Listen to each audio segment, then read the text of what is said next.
देखिए 3/2/2026 को एक घटना हुई थी जिसमें सुभाष मलिक नाम के एक व्यक्ति है जो प्रॉपर्टी डीलिंग का काम करते थे। उनकी बेरहमी से हत्या कर दी गई थी। ये घटनाक्रम माया प्रॉपर्टी जो सेक्टर 6 हुड्डा के अंदर स्थित है वहाँ पे घटित हुआ। तो ये सूचना करीब 10:30 बजे हमको प्राप्त हुई, जिसके संबंध में हमारी जो स्थानीय पुलिस है, चौकी incharge, SHO, DSP city, CI incharge और एफएसएल वहाँ पर पहुँचे और वहाँ पर उस समय तक बॉडी को शिफ्ट कर दिया गया था। तो वहाँ पर जो भी भौतिक साक्ष्य थे उनको इकट्ठा किया गया। वहाँ पे ब्लड स्टेन्स मिले, वहाँ पे फिंगरप्रिंट्स मिले, वहाँ पे एक यूज्ड 315 बोर की पिस्टल का यूज्ड राउंड मिला और एक मोटरसाइकिल की चाबी मिली। तो इन सभी को हमने सिक्योर करा, इसको हमने एग्जिबिट बनाया और सीन ऑफ क्राइम को सिक्योर किया।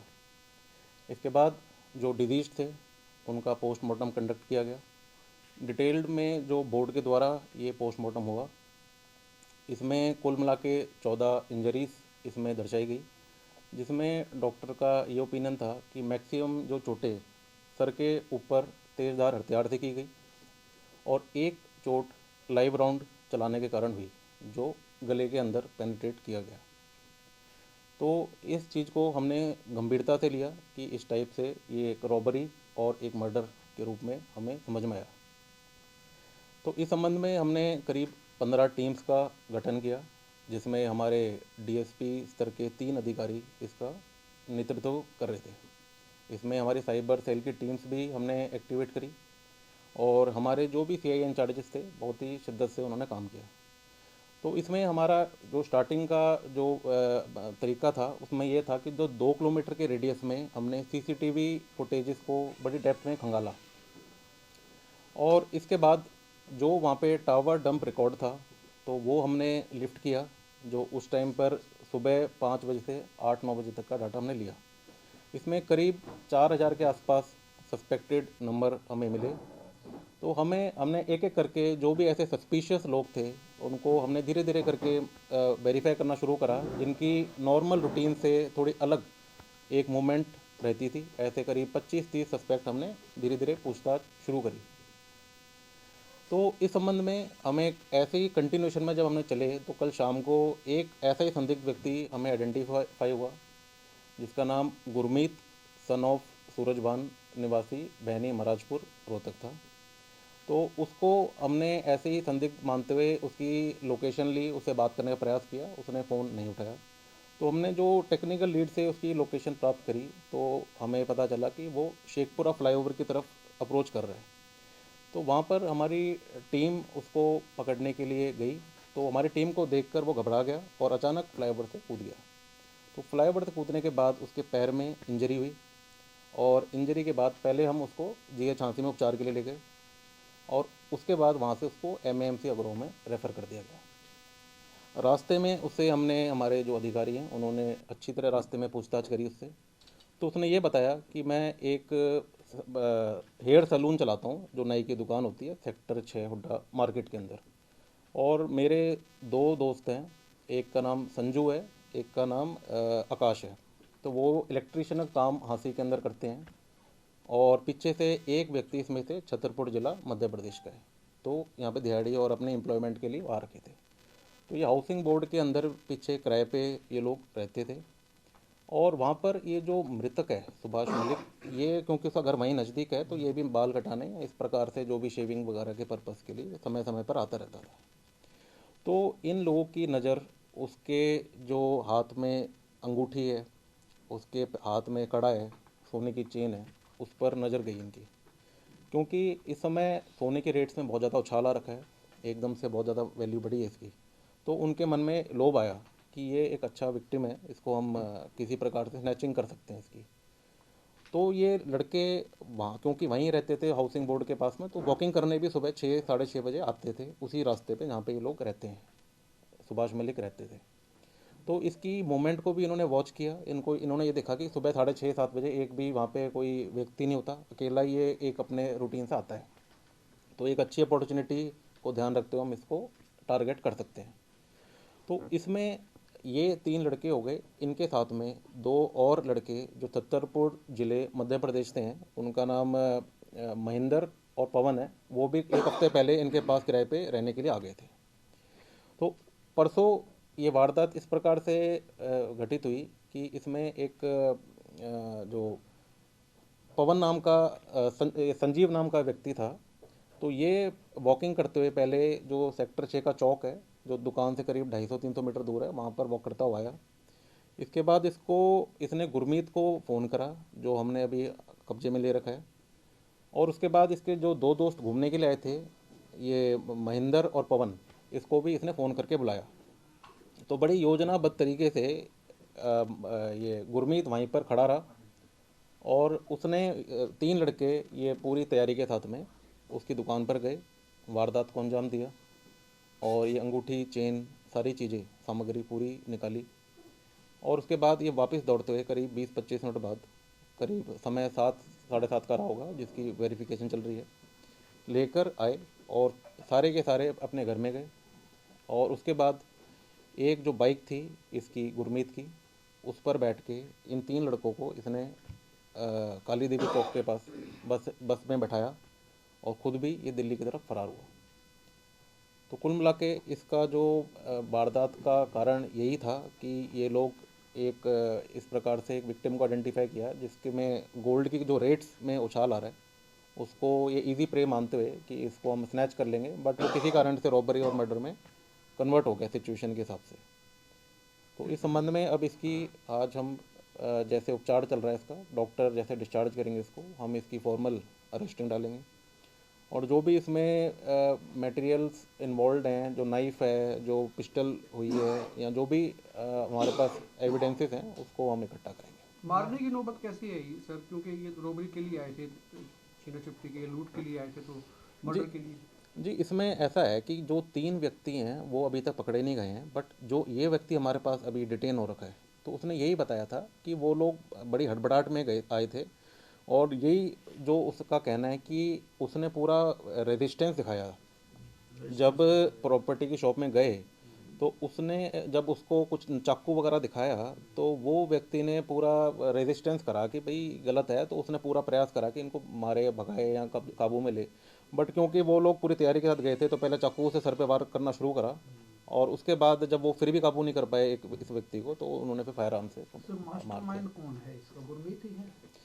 जी, इसमें सारे ही हैं, क्योंकि हाउसिंग बोर्ड कॉलोनी में 2-3 किराए के कमरों में रहते थे। इनके सबको लोभ आ गया कि सोने की अच्छी कीमतें हो रखी हैं, अच्छा ये विक्टिम है, तो पैसों की जो भी इनको आवश्यकताएं थी, तो सबका एक कोऑर्डिनेटेड ये प्लान अचानक बिल्ड हुआ है। पहले भी कोई ट्रैक रिकॉर्ड रहा है इनका, वारदात इन्होंने की हो मुकदमे? जी, अभी ये हम इनके ICJS रिकॉर्ड से पता करा रहे हैं, हमने अभी इसकी फॉर्मल अरेस्टिंग नहीं करी है। तो प्रॉपर जैसे प्रक्रिया चलेगी, तो उसके हिसाब से आपको सारी इन्फॉर्मेशन हम उपलब्ध क्या क्या लूट के ले गए सर उनसे ये? जी, देखिए, जो परिवारजन ने जो इनके बताया है, तो अभी एक अंगूठी, एक चेन और ऐसे ही एक और आइटम बता रहे हैं कि जो गायब है। और कड़ा, क्योंकि इसका छोटी उम्र में शायद पहन लिया था इन्होंने, तो कड़ा निकालने का भी काफ़ी ज़्यादा प्रयास किया गया था उनके द्वारा, परंतु वो चीज़ निकाल नहीं पाए। और इसके जो दाहिने कलाई में पूरा जोर लगाया, तो यहाँ पे निशान भी हैं चोटों के, तो इसका मतलब वो प्रयास किया था उन्होंने, बट नहीं निकाल पाए। सर कितने लोग थे टोटल जी? अभी तक हमारी जांच में कुल मिला के ये 4 लोग हमें अभी तक पता चले, मगर जैसे जैसे ये अरेस्टिंग होगी, आगे की जो कार्रवाई बिल्ड होगी, तो उसमें और भी कोई आरोपी होगा जिसका नाम उजागर नहीं हो, तो वो भी निकल जाएगा। जब ये फायर हुआ सर, क्योंकि शोर भी होता है, गोली का भी, शॉट का भी, तो किसी ने सुना नहीं सर? कोई ऐसा कुछ कोई आया हो, कोई भी किसी ने? देखिए, उस दिन आज जैसा कि आप सभी को पता है कि फॉग का दिन था, बहुत ज़्यादा मूवमेंट नहीं थी। अर्ली मॉर्निंग के आवर से 7 बजे का टाइम था, क्योंकि ये सारी दुकानें बंद थी, जो भी आपने प्रॉपर्टी की शॉप्स देखी हैं, क्योंकि शायद वो नियम के अनुसार अपने सुबह आते होंगे, बट सारे दुकानदार अपने लेट खोलते हैं।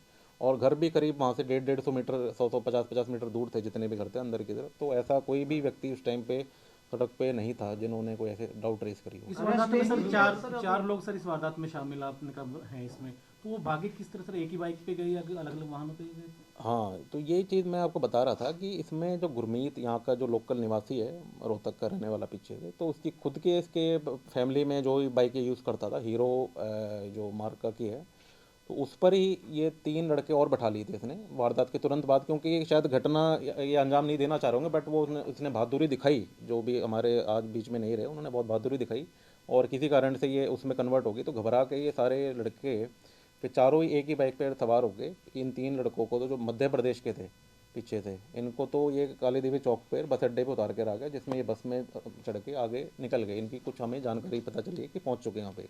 गुरमीत का बैकग्राउंड कैसा सर? जी गुरमीत ज़्यादा एजुकेटेड नहीं है, वही 8वीं 9वीं तक की इसकी पढ़ाई है और पीछे से हेयर कटिंग का काम करता है, जो मजदूरी मेहनत मजदूरी का जो काम होता इस है। वारदात के बाद उसकी दुकान 10 सेक्टर 6 में ये कोई माया प्रॉपर्टी के नाम से ऑफिस है। कोई सुभाष मलिक पंजाबी है, उसका ऑफिस है ये। और यहाँ पर कोई अननोन आदमियों ने उन पर कोई हमला किया। नहीं इसने कुछ नहीं करा, किराए पे इसने दुकान ले रखी थी, वो फिर बंद थी। ये मार्केट है जो वहीं पे पास में करते हैं, पास में करते हैं। इनकी उम्र ज़्यादा नहीं है, करीब वही 25 से 22-23 के रेंज के हैं। अगर जब प्रॉपर ये जब गिरफ्त में आ जाएंगे तो इनके आधार कार्ड के हिसाब से क्या एक्चुअली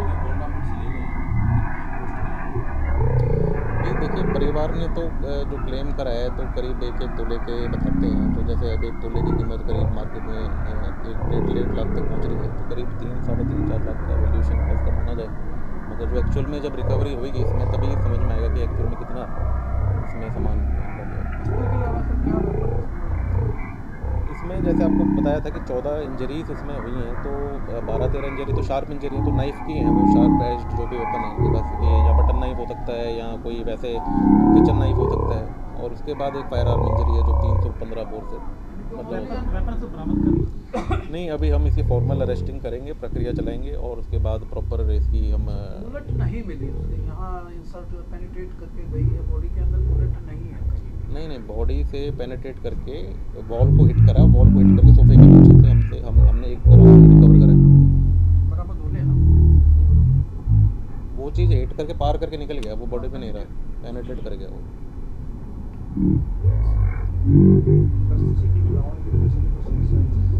नहीं इसमें हम ऐसा नहीं मानते सीसीटीवी इसका कारण रहा है डिले होने का, क्योंकि वैसे ही फॉगी कंडीशन थी। फॉगी कंडीशन में आपके इलाके में कितने भी कैमरे हों तो विजिबिलिटी तो ऑटोमेटिकली पूर हो जाती है। आपको पता ही उस दिन कितनी ज़्यादा फॉगी कंडीशन तो हमारे हाथ में भी नहीं है। परंतु ये बहुत इंपॉर्टेंट फैक्टर है कि अगर सीसीटीवी कैमरा की कवरेज शहर में अगर और ज़्यादा बढ़े, जिसके लिए हम आने वाले दिनों में प्रपोजल तैयार कर रहे हैं, तो हमारे लॉ इन्फोर्समेंट के लिए भी काफ़ी बेहतरीन रहेगा। और जो मुलजिम क्रिमिनल प्रवृत्ति के लोग हैं तो उनमें भी कहीं ना कहीं भय रहेगा कि अगर हम वारदात करेंगे तो कहीं ना कहीं हम डिटेक्शन में आ सकते हैं। तो दोनों प्रकार के बताया वितरण जैसी योजना तैयार हो रही थी, देखिए इसमें हम डिटेल्ड इंटरोगेशन जब करेंगे तभी वो बता पाएंगे, बट बहुत लंबी चौड़ी समय नहीं हुआ था ये। तो जैसे हफ्ते 10 दिन कोई लगातार मूवमेंट कर रहा है तो एकदम से मन में आई ये चीज़ें कि भाई इस प्रकार से ये व्यक्ति ओपनली ऐसे फ्लैश करता है, गोल्ड पहन रहा है, तो अचानक बिल्ड होता है। हाँ जी, गोल्ड टेम्पटेशन है। नहीं कोई नेक्सस नहीं, इत्तेफाकिया हुआ है। अचानक उनके मन में लोभ आया, विक्टिम ईजी लगा उनको कि इसकी पैटर्न भीड़ नहीं थी, सुबह का टाइम था, रहने वाले पास के थे, वो सारी परिस्थितियां जब मेल खा गई और उस प्रकार से फिर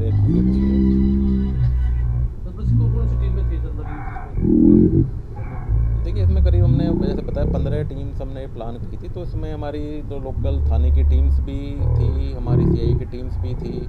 हमने साइबर थाने को भी हमने पूरा कम्प्लीटली फ्री कर दिया। हमने ये बोला कि आप सिर्फ डीवीआर एनालाइज करें जितनी भी फुटेज निकल रही है। तो हमारे पास जितने भी संसाधन थे तो हमने कम से कम समय में इसको ट्रेस आउट करने के लिए सारे लोगों को इंगेज करा इसमें।